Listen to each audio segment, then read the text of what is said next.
Kalau kita sering melihat medsos, betapa sedih kita melihat rumah tangga.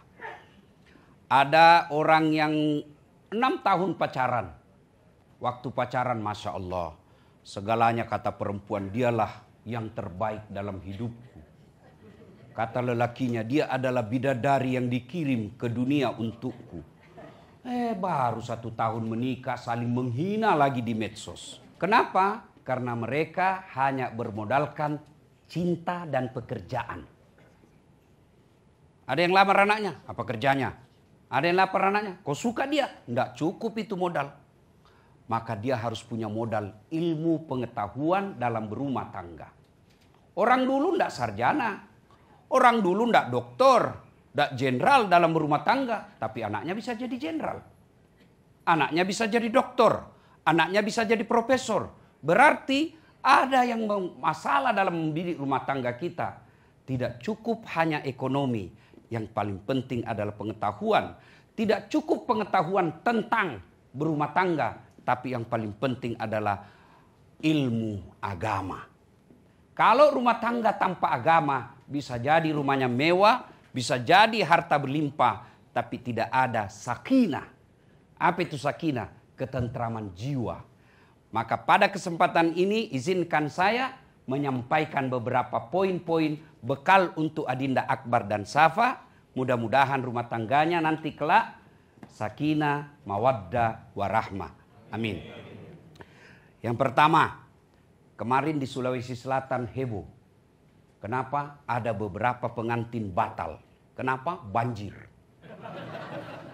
Sudah siap pengantin, sudah siap uang panai, sudah siap kedua belah pihak, datang banjir mengacaukan. Tidak jadi menikah. Reschedule.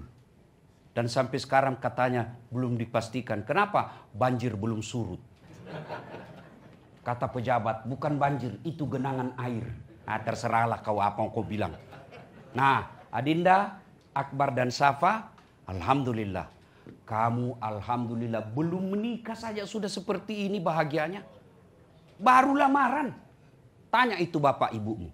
Apa begini waktu lamaran? Pak Jenderal begini waktu lamaran? Enggak. Pak Haji begini waktu lamaran? Enggak. Bayangkan dek. Maka bersyukur. Alhamdulillah baru lamaran sudah bahagia begini. Masya Allah. Coba lihat. Apalagi ada orang, Masya Allah, sudah menikah, sudah ada anaknya, tidak punya rumah. Saya yakin Akbar dan Safa sudah siap rumahnya. Maka kita bersyukur. Alhamdulillahi Rabbil Alamin. Tapi apakah kemewahan seperti ini jaminan kebahagiaan? Tidak. Kalau tidak ada iman, tidak. Dalam rumah tangga kalau tidak ada iman, percaya tidak akan kutemukan yang namanya sakinah. Kadangkala kita selalu merasa rezeki itu, nikmat itu hanya duit. Ibu-ibu yang cantik-cantik ini, saya mau tanya ibu. Ibu saya kasih iPhone 16. 1 tera mau enggak? Gratis ibu. Mau? Betul? Betul. Tapi saya kasih, begitu saya kasih ibu langsung tuli. Mana yang mau tadi? Mana yang mau? Apa? Berarti yang mahal bukan telinga. Bukan handphone, bukan jaringan. Apa? Telinga. Hebatnya lagi di telinga, ada sensornya. Dia bisa bedakan mana istri, mana sekretaris. Iya toh? Masya Allah. Adinda Akbar, mau saya kasih handphone, kamera paling cantik, paling bagus. Mau? Pasti mau, gratis. Tapi begitu saya kasih langsung buta. Tidak ada gunanya. Berarti yang mahal bukan lensa. Yang mahal bukan kamera. Apa yang mahal? Mata. Allah kasih kita gratis. Hebatnya lagi, dia punya sensor pembeda. Dia bisa tahu mana istri, mana pembantu. Bayangkan kalau tidak bisa dipindahkan. Kenapa lain-lain rasanya ini malam? Iya toh. Maka kita ucapkan alhamdulillah. Masya Allah Akbar. Coba lihat istrimu dek. Masya Allah. Malah saya kira ibu calon istri tadi. Benar bu. Cantik pula. Masya Allah. Benar. Begitu saya dengar MC akan datang calon. Oh bukan ini rupanya calon. Masya Allah. Dek Akbar, keluarga cantik kau dapat. Masya Allah. Kau lihat itu istrimu dek. mata lengkap, gigi asli, telinga lengkap. Masya Allah. Coba kalau disuruh bayar itu, nggak cukup duit. Coba lihat gigi, nggak tahu adakah dokter di sini. Katanya itu dokter gigi kalau dipasang yang paten, bukan yang dibuka-buka, yang paten paling murah katanya 23 juta. Coba, itu berapa giginya? Atas bawah 32. Jadi tidak ada artinya itu yang tadi kau bawa-bawa itu dibanding anaknya orang. Masya Allah. Ayo, maka bersyukur alhamdulillahi rabbil. Baik, saya lihat tadi inilah yang disebut Al-Quran sawaj. Apa itu sawaj? Antara baut dan mur. Sawaj itu artinya pasangan. Coba, Masya Allah. Adinda Safa, kau lihat suamimu.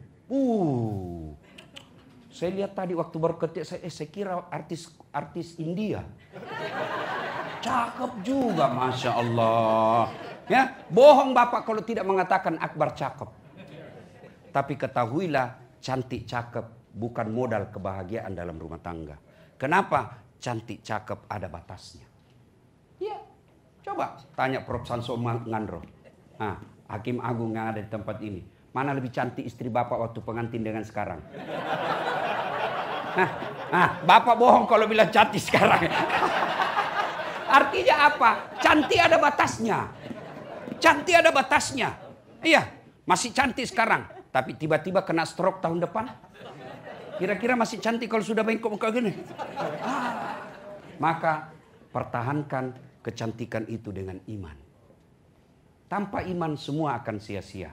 Ya, pertama selalu ucapkan alhamdulillahi rabbil alamin. Ibu-ibu dalam rumah tangga itu dia pejabat. Ada dalam Quran. Raja malah gelarnya. Rumahnya dilapisi dengan emas. Sampai sekarang masih dikejar kekayaannya di Mesir. Punya pasukan, gagah berani, gagah cakep. Tapi tidak punya iman. Allah hinakan dia. Siapa? Fir'aun laknatullah alaih.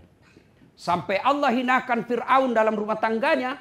Allah hinakan laknat Fir'aun, haram masuk surga. Itu dalam Quran. Satu manusia yang diharamkan masuk surga, Fir'aun. Kalau kita Pak masih 50-50. Ada harapan masuk surga, ada harapan masuk neraka. Fir'aun sudah diponis haram masuk surga. Apa cukup sampai di situ? Tidak. Allah laknat Fir'aun. Mana buktinya? Sampai sekarang tidak ada yang suka itu Fir'aun. Mana ada manusia? Bapak mau kasih nama anak Fir'aun? Tidak ada Pak. Iya toh? Jangankan kasih nama, dituju aja Fir'aun kita marah. Padahal itu Fir'aun elektabilitasnya tertinggi di dunia. Asal dia punya agama pasti kenal itu Fir'aun. Tapi karena tidak punya iman dalam rumah tangganya Allah laknat. Sebaliknya ada rumah tangga yang hina menurut ekonomi. Dia adalah budak namanya Masita. Tukang sisir Pak, hebatnya itu Fir'aun. Ada yang khusus ngantar handuknya. Ada yang ngusur sisir anaknya. Itulah Masita. Tugasnya budak. Beda pembantu Bu. Kalau pembantu digaji tiap bulan. Kalau dia tidak senang bisa pindah. Tapi namanya budak hamba sahaya itu hak milik. Sama handphone. Mau dibakar, mau dibanting. Namanya hak milik. Itulah Masita. Budak. Tapi punya iman. Allah muliakan dia satu keluarga. Dibakar, direbus hidup-hidup. Dari anaknya, suaminya. Sampai Masita sendiri. Mempertahankan. La ilaha illallah. Allah muliakan Masita. Ketika Nabi Isra Mi'raj. Ada bau harum beliau cium. Ya Jibril, bau apa ini? Arwah para nabi? Bukan. Arwah para rasul? Bukan. Para malaikat? Bukan. Siapa dia Jibril? Dialah Masita dan keluarganya. Cukup sampai di situ muliakan Allah? Tidak. Sampai sekarang berapa banyak perempuan pakai nama Masita. Karena iman. Adindaku berdua, jaga iman baik-baik. Jaga iman. Kalau tidak ada iman dalam rumah tangga, mustahil kau bisa temukan kebahagiaan sakinah mawaddah warahmah. Nah sekarang bagaimana cara melihara iman? Satu, sering dengar dakwah. Handphone dengan dakwah, ibarat handphone dengan cas, iman dengan hati. Dakwah dengan hati, dakwah dengan iman, ibarat handphone dengan cas. Ibu-ibu punya handphone? Punya handphone? Kalau ibu pakai terus handphonenya kenapa? Habis baterainya, lowbat. Kalau lowbat masih bisa dipakai? Enggak, meskipun HP-nya iPhone terbaru, pulsanya unlimited, kuotanya tak terbatas, tapi tidak ada baterainya. Bisa pakai lempar. Iya toh? Itulah iman. Kalau tidak pernah dengar dakwah, mati imanmu. Ada, tapi tidak ada fungsinya. Itu yang bahasa Quran. Punya mata, tidak bisa melihat. Punya telinga, tidak bisa mendengar. Punya hati, tidak bisa merasa. Maka dindaku berdua, dengar dakwah. Kalau kau cinta lagu pop, kalau kau cinta lagu jazz, mestinya cintamu juga dengar dakwah seperti cintamu dengar lagu. Caranya Ustadz, kalau tidak sempat ikut pengajian, buka YouTube-nya ada saat latih. Ada di situ nasihat pernikahan, nasihat buat suami, nasihat buat istri. Ada. Ya? Nah, iman. Yang kedua, adindaku berdua untuk menjaga iman ini dalam rumah tangga kelak, berteman dengan orang-orang soleh. Nabi mengilustrasikan. Kalau kau bersahabat dengan penjual parfum, kalau kau tidak dapat parfumnya, kau dapat bau harumnya. Ya toh? Kalau kau berteman dengan pandai besi, kalau kau tidak dapat apinya, kau dapat bara panasnya. Maka adindaku berdua, mulai sekarang, pilih-pilih teman. Boleh teman selebriti? Boleh. Tapi jangan semua selebriti. Harus juga ada ulama kau temani. Boleh berteman pengusaha? Boleh. Tapi harus juga ada penghafal Quran kau temani. Kenapa? Kalau dia bisa menularkan kepada iman. Saya kasih contoh, adik-adik sekalian. Ibu bapak, jangan saya muliakan. Tahu kulit kambing? Kalau dia menjadi pembungkus Quran, maka dia akan mulia. Kulit kambing yang hina, dianggap najis. Kalau dia menjadi pembungkus Quran yang suci, maka setiap mau dibaca dicium dulu itu kulit kambing. Sudah itu disimpan di atas di ketinggian. Kenapa dia? Karena dia berteman dengan kitab suci. Sebaliknya kulit kambing ketemu drum. Apa yang terjadi? Dipukul pak. Kenapa? Salah milih teman. Maka adindaku Safa, boleh ku berteman dengan ibu-ibu hebring. Ibu-ibu hedon. Tapi itu jauh lebih besar risikonya daripada kebaikannya. Berapa banyak suami punya karir, suami punya masa depan yang baik, hancur seketika karena salah istrinya memilih teman. Ya. Kemudian yang ketiga, cara memelihara iman. Berkunjunglah ke tempat-tempat yang faedah. Boleh ke tempat-tempat mall, boleh, tapi jangan sampai tidak pernah kau injakkan kakimu ke pengajian. Boleh ke tempat-tempat olahraga, silakan. Tapi jangan sampai kau lupa tempat-tempat taklim. Boleh ke tempat klinik-klinik kecantikan. Apa sih istilahnya itu? Yang biar potong kuku dibayar juga. Ya kan? Justru saya kan di Pak Jenderal, saya lewat di Makassar kan. Saya tanya sopirku, apa itu gambar-gambar? Dia bilang, itu Ustaz, potong-potong kuku. Saya bilang, dibayar. Dia bilang, itu Ustaz satu kuku 25.000 satu jari. Boleh 10 deh, 250.000.